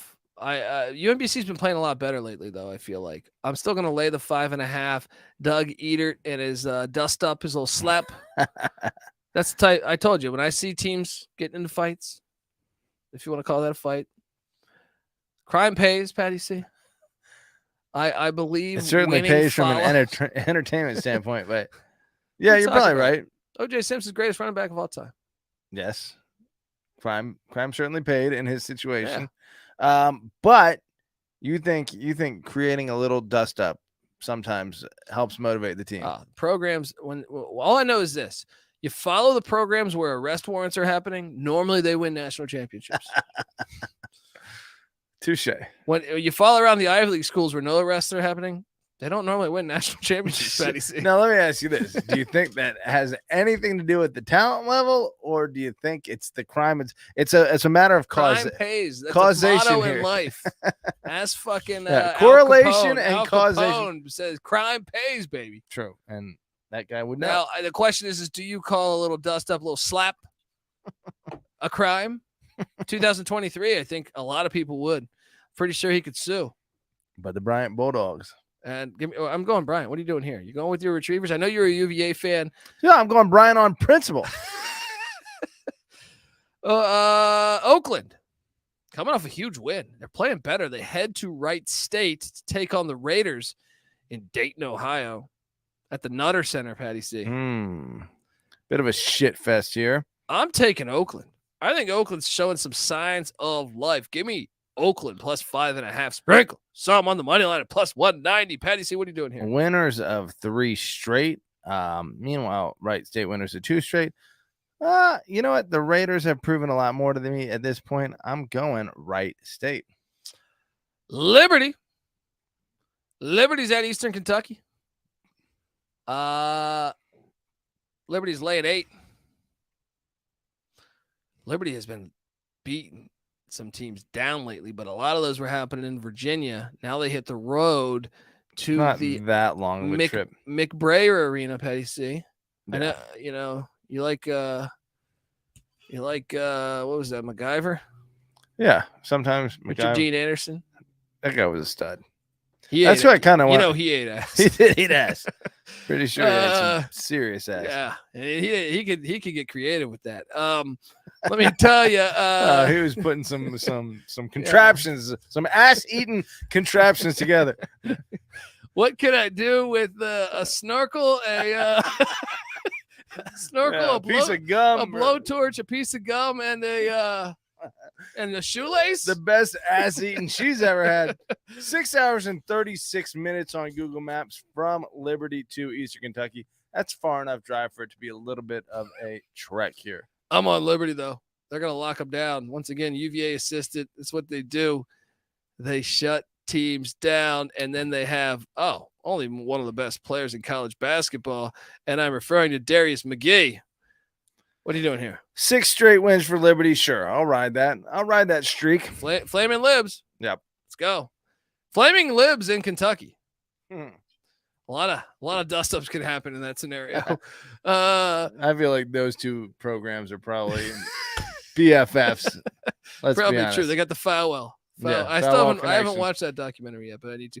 Wichita State heads to Tampa, Florida, where the strip clubs are known. Patty C, will the Shockers be doing any shocking at Cheetahs? All right. Oh, let's see. USF is sitting there at what? 7-8. Wichita State 7-8. When all things are held equal, favor the home team. Give me the Bulls. I'm going to take Wichita. These teams are identical. They are. They both. I mean, Wichita. I'm foolish probably for taking Wichita. They both. I mean, they struggle to score. Actually, you know what? I am going to take South Florida. They're showing some signs of life. Same overall record, same home record, same road record. Give me the Bulls. I want to ride the bull. What does he say? What does he say in Breakfast Club? Mess with the horns, you get the bull, or some shit like that. I have no idea. Take your word on that. I could be talking out of my ass. I don't know. Niagara Falls heading to Manhattan. Patty C. What we got here? What's the spread on this 2.5. Niagara's laying 2.5. The Jasper is disappointing. I'm going to lay the 2.5 with Niagara Falls. Me too. Easy peasy. Greg Paulus is their head coach, former Syracuse quarterback and Duke point guard. This guy has got like the most legendary life. Yeah. Play point guard, play quarterback. You know, he did need ass. Quarterbacks? No. Come on. I mean, playing point guard and quarterback in the Power 5 at two different schools, that's got to be. And now he's the head coach of Niagara Falls? He's got to be the only person that's ever done that. He's got to be the only person that's ever done that. I would challenge someone else to find me a dude who started point guard at a Power 5, quarterback in another Power 5, and then coach. Do you think his office looks at Niagara Falls like the window? It's just got Niagara Falls right Probably. there. This guy, he could roll down the window and make wishes and throw fucking pennies out there. He's eating ass. What am I talking about? Yeah. Next up, Detroit is at Northern Kentucky. Northern Kentucky's laying 5. This is an interesting matchup at the Truist Center. Man, Detroit is a road playing ass team. These teams, it's unbelievable that within conference, these teams have such different schedules. Detroit 2-8 on the road, Kentucky 8-2 at home. I'm on NKU. I'm gonna lay the 5. All the way. Yeah. Boston is taking on American U. The American Eagles, Patty. So you wear American Eagle, right? Sure. Big fan? Oh, yeah. I can't really afford Abercrombie or even whatever, Aeropostale. Give me American Eagle. Right? What the fuck we're talking about? Americans laying 5. This is a game. This is a game in the old Patriot League. All right? This is a game. Wow, Americans sitting at 11-3. It's a game. They beat Georgetown. They are the class of DC basketball. That's got to be a first. I'm laying the 5. Let's go AU. Yeah, buddy. Caw-caw. Start your football program. Canisius heads to St. Peter's. St. Peter's is laying 3. This line reeks. I am still locking up St. Peter's -3. They're getting it done. Wait, where's the game being played? At St. Peter's. That is the stinkiest line. If you could triple lock this, please do. Yes, let's go. NJIT. Oh, man, we didn't even play this with the American music. I guess the chat's getting upset. Fight for your life.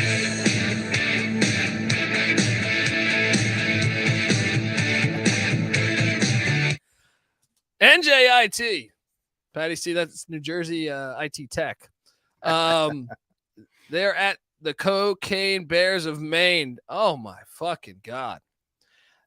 The disrespect. Maine's been our darling, Patty C. Our new gals. They're laying 5.5. I will say this is by far, this is going to fucking cash, folks. Right. Maine on a 4-game losing streak. Is that of any concern to you? No. Look at those games. Lock up Maine minus 5.5. I will look at those games. Lock it. Fuck it up. Cocaine Bears coming to a theater near you. Great fucking movie. Should be nominated for an Oscar. A 1-point loss to Harvard, a 2-point loss at UMass Lowell. But prior to that, a 32-point loss at Akron. And Akron's good. 34-point loss at Ohio Maine beat State. Boston College. Boston College should have beat Duke today. All right. You want to play those games? We can do all this shit all day. All right. All right. I will trust you. Trust the Cocaine Bears. Do you want to see that movie? Doesn't it look fantastic? I do. See? Listen to the inner you. How fun would it be to kick it with a cocaine bear until he mauls your fucking head off? Yeah. Sounds fantastic. That was the best part about that Grizzly Man documentary.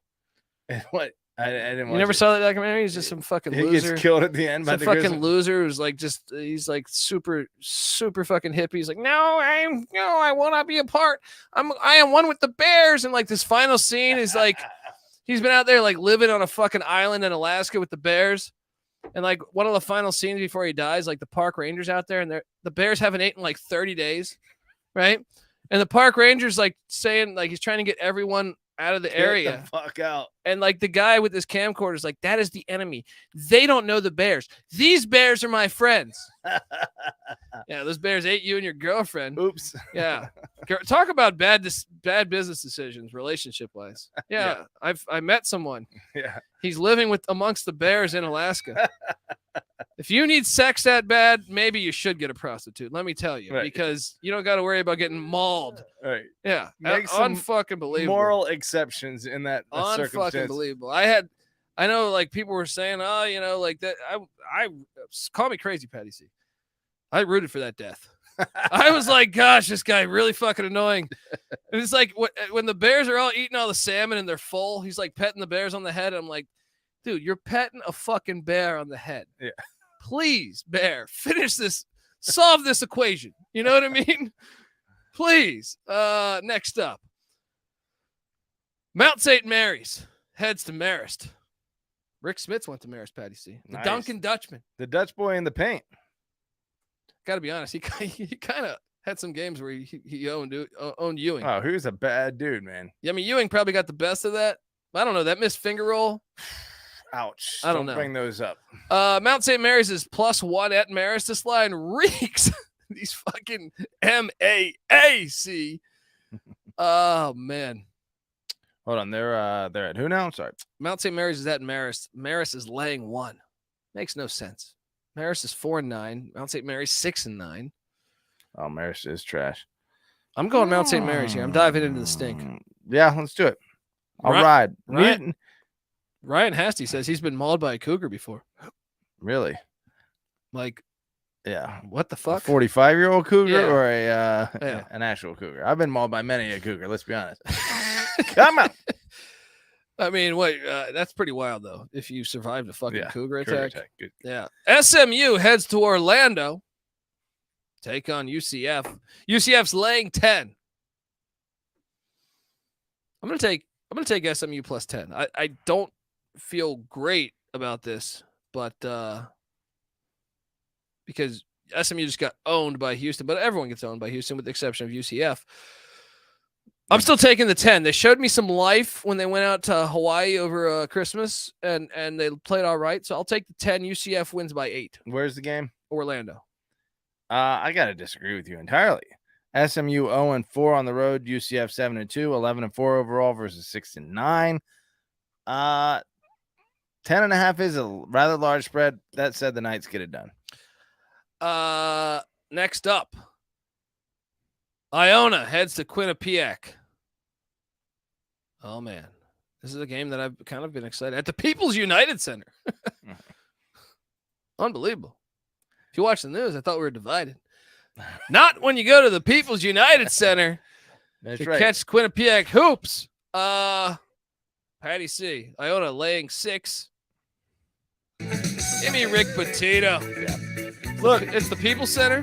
No, it's the fucking Pitino Center. Hello. What's the term for, like, obviously we have auto fade. What's auto opposite? Auto play. Auto play. Yeah, there you go. Okay, there we go. Tell you next time you're at the bar, why don't you go over to the in the jukebox? Yeah, I put it on. Do an auto play, and then go over to a woman and say, "Hey, you're my auto play. You're my auto play.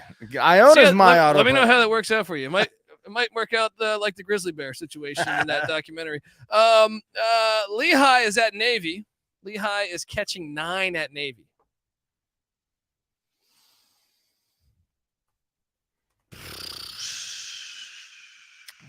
I'm taking Lehigh. It's too many points. I don't like laying this gigantic number with Navy. Give me Lehigh, even though they suck ass this year. What has Navy done? I need to double check. Well, last year they beat your Wahoos in Charlottesville, didn't they? Navy's a decent. Yeah, they did, didn't they? Was that? Or no, they kept it close. Or did they beat them? I don't remember. I don't know. But David Robinson's not walking through that door. No, he's not. But Navy, they're laying how many? Do you think the whole team rolls up their socks like David Robinson used to do? They should. If they want that mojo, they should. That should be Navy swag from here on out. It looked like he was wearing ankle weights. Fantastic. You know, I was a big, huge David Robinson. To this day, he's probably my favorite player ever. But I didn't realize he had worn the rolled up socks. When Colby pointed that out, a couple points had to be removed from my guy. Oh, man. Come on. Man. It's a look that Steve Urkel style. I'll tell you this. Steve fucking Urkel. He owns that look exclusively. He can never be cool. He can never be cool. Just rolling your tube socks all the way down. Never fucking be cool. And it's not just one. He double rolled. Oh, it was brutal. Absolutely brutal. Who you taking, Navy or Lehigh? I'm on Navy. All right. Ryder, the moving company. Bring your quilts. Bring your moving quilts and your dolly. They head to Siena. Siena's laying 5.5. This is a good game. I think this is actually a better game than people think. At the MVP arena, Patty C. Who's the MVP? You are, if you're going to that one. Siena won by 1 the last time they played.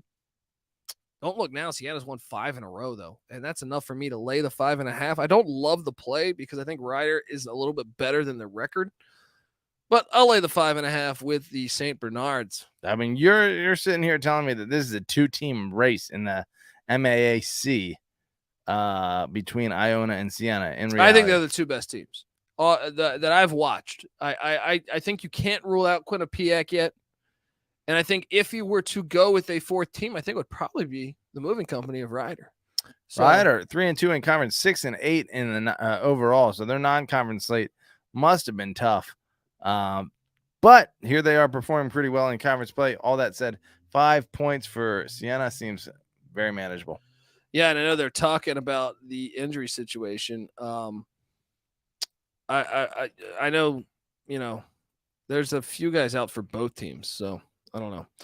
I know, yeah, Siena's one of their top players, but I'm seeing he's playing. So, but I know they also there's multiple guys out in this game for both teams. Next up, UMass Lowell is at Albany. The Great Danes, Patty C. Hoping I can catch a documentary of some guy who's trying to do that same thing with the Great Danes. They just maul the shit out of them.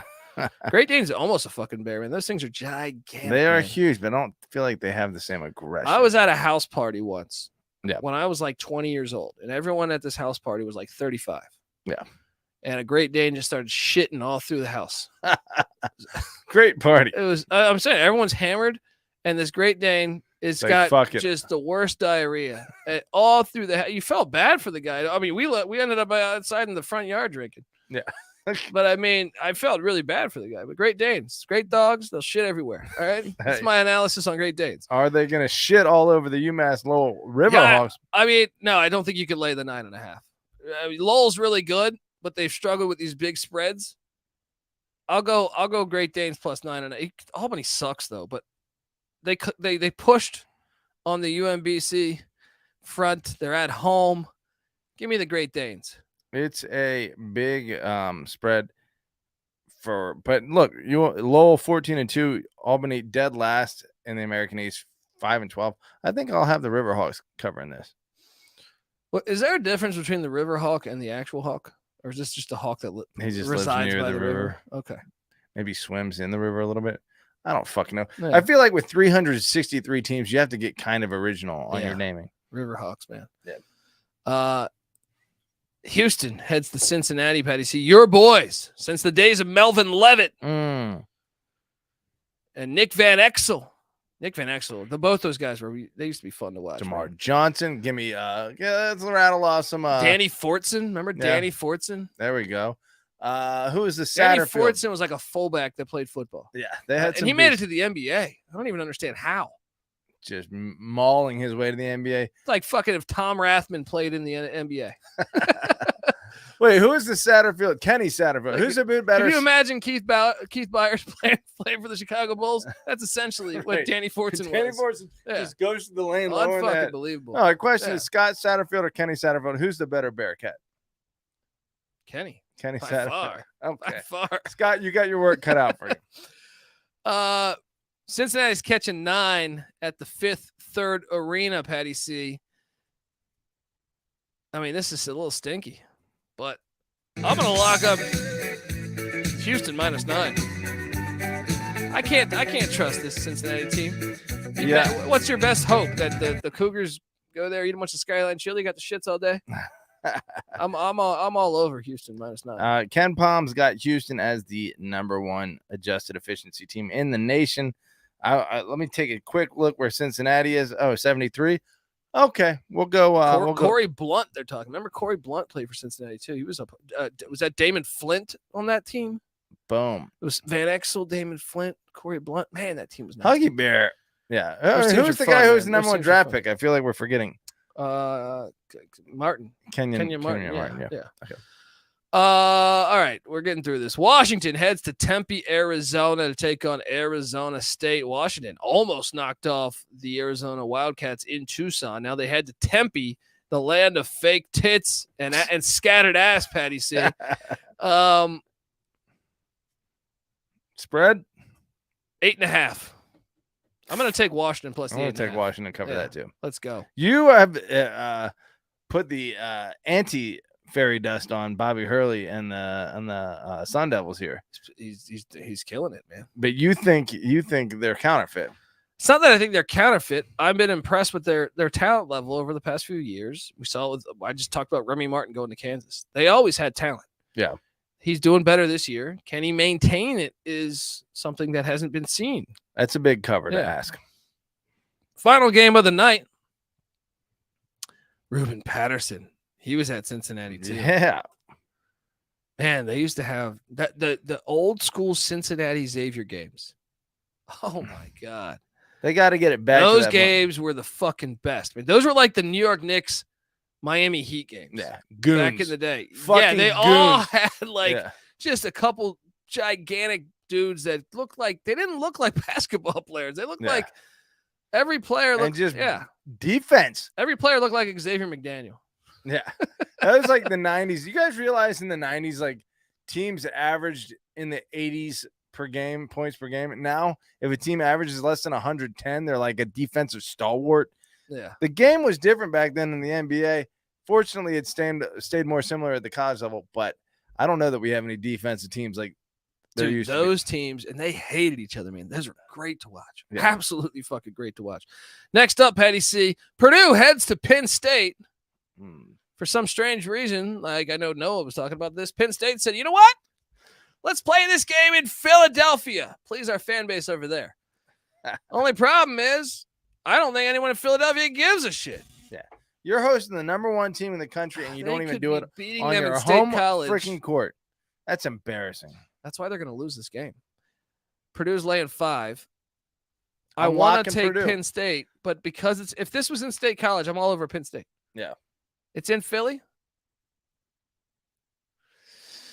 I'm locking Purdue in Philly. That's practically a neutral site game. I think you're right. We're talking about the #1 team. Give me the Boilermakers, but Purdue always lets me down. I hate taking Purdue, man. They're a tough team for me. That like Painter. Every time I think they might have turned the corner, they suck. Yeah. I thought last year with Jaden Ivey was one of the worst coaching jobs. I thought they should have went, he was a phenomenal fucking player. That dude was like the Black Mamba. He's so nasty. So nasty. Yeah. All right, let's talk about our locks. Top lock for me, or no, I'm just going to go through my locks. All right, I am locking up Vermont -6.5 at New Hampshire. I am locking up Rutgers -6 at home at the Rack against Iowa. I am locking up. What the fuck am I? St. Peter's -3 against Canisius. Damn, I'm going with a lot of favorites, though. Locking up Maine -5.5 against NJIT. I'm locking up Iona -6. Damn it. These are all favorites. I'm locking up Houston -9. All right, I got to give you one dog. The one dog that will hit. I am going to lock up. What the fuck is the dog that's going to hit? I'm thinking about Northwestern, but hang on. Let me find something that I like. I'm going to bet one dog. Northwestern is pretty tempting.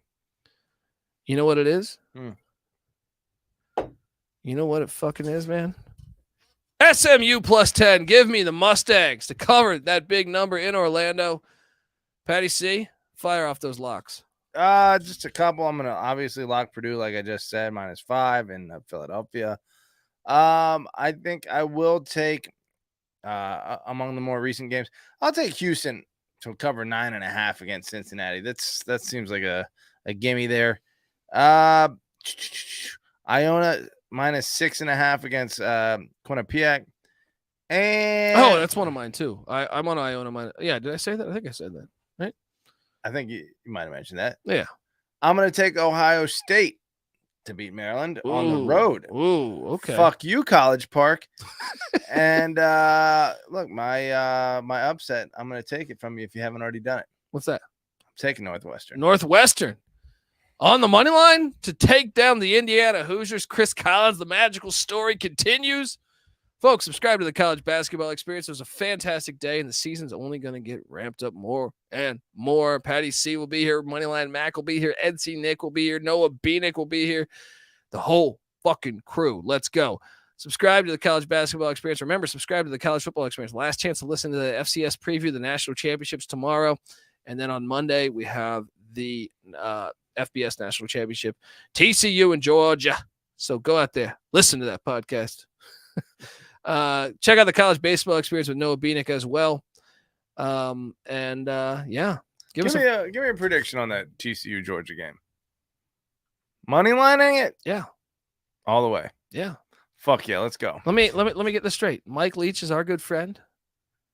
Oh, who did Mike Leach put on? Sonny Dykes, huh? Who did Mike Leach put on? Lincoln Riley. Who's Sonny Dykes' offensive coordinator? Lincoln Riley's younger brother, Garrett Riley. Hello. Let's fucking if go. If you're out there, Mike, Rest sprinkle in peace some of to that. My guy, Mike Leach. Yeah. Folks, get the SGPN app and let's enjoy a great day of hoops tomorrow. Come talk college basketball with us in the Discord, sportsgamblingpodcast.com/Discord. Please give us a 5-star review on iTunes. I know I mention this all the time, but I don't see these reviews. Let's get on over there. Please help us help you. All right. More episodes, more content, more money. It's America's capitalism. All right. Let's go. This is the College Basketball Experience. You better start thinking about yours. And we out of here. One time for you. Sit back and recline. I've been chilling out on the beach. Couple lemonade. Can't surf, so I stare at the waves. With my lady, a baby straight out the 80s. Rubbing on her butt, she told me, honey, behave. Mischievous grin says it all. If I can get her alone and I can get her to fall for a guy like me. Not rich, kind of fly, never shy when it comes to that warm apple pie, no lie. I've been doing the most. I'm from the R, but I love how they do it the coast. It's all chill, build, kick it with folks. Crack jokes, smoke, burning the ropes, feet in the sand. Damn, I feel like the man. Give me a plan, I'ma jam like only I can. Call me the breeze, peace to you in 3. And wipe your feet before you hop in my Jeep, cause it's on like that. I said it's on like that.